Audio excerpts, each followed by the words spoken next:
આજે હું તમને વાત કરીશ કોર્ટ મેરેજ એટલે શું.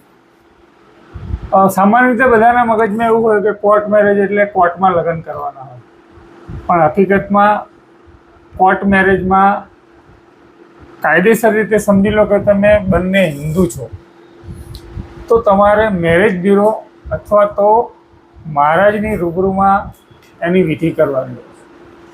સમજી લો કે તમે લવ મેરેજ કરવા જાઓ છો કે કોર્ટ મેરેજ કરવા જાઓ છો તો તમારે શું કરવું પડે?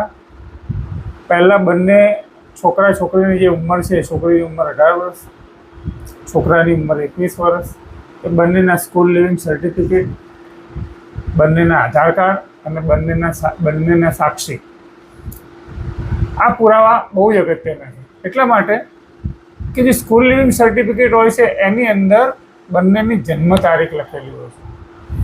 જો સમજી લો કે તમારી જોડે સ્કૂલ લિવિંગ સર્ટિફિકેટ નથી તો જે જન્મનું પ્રમાણપત્ર હોય એ પણ જન્મનો પુરાવો છે. શરૂઆતમાં તમારે એ કરવું પડે કે કોઈ મેરેજ બ્યુરોમાં જઈને અથવા તો કોઈ મંદિરમાં જઈને આ પ્રમાણે ધાર્મિક વિધિ કરવી પડે. અને એ ઘણી વખત અત્યારે હાલમાં જો કોઈ કોર્ટ મેરેજ કરતા હોય છે એ લોકોને શું કરવાનું હોય કે મેરેજ બ્યુરોવાળા જે વિધિથી લગ્ન થયા હોય એ અંગેનું સર્ટિફિકેટ આપતા હોય છે. અને હવે તો રજિસ્ટ્રેશન માટે ફરજિયાત થઈ ગયું છે કે સાક્ષી અને મહારાજ સાથેનો ફોટો પણ હોય. તો એ આખી વિધિ થઈ જાય એ પછી એને રજિસ્ટ્રેશન માટે જે તે વોર્ડમાં આપવાનું હોય છે. જેમ કે અમદાવાદ હોય તો અસારવા વોર્ડમાં લગ્ન કર્યા હોય તો અસારવામાં થાય, દરિયાપુરમાં કર્યા હોય તો દરિયાપુર વોર્ડમાં થાય, અને તાલુકા કે ગામડામાં હોય તો ત્યાં આવી રીતે થાય. એ રજિસ્ટ્રેશનની પ્રક્રિયા અલગ છે.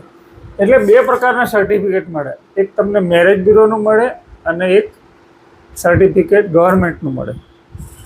તાજેતરમાં જ ગુજરાત સરકાર દ્વારા એવા સુધારા કરવામાં આવી રહ્યા છે કે ભાઈ હવે પછી કોઈ પણ લગ્ન કરશે તો એના માતા પિતાની સંમતિ હોવી જરૂરી છે.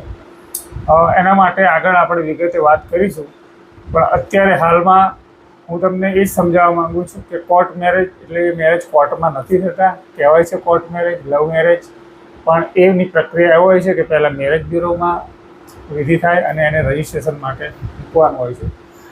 આ બાબતે તમારે વધુ કંઈ જાણકારી મેળવવી હોય તો તમે કોમેન્ટ બોક્સમાં લખી શકો છો. અને જો તમને કાયદાકીય વિડીયો ગમતા હોય તો શેર કરજો, અને જેથી લોકોને આવા બધા કાયદાઓની માહિતી મળતી રહે.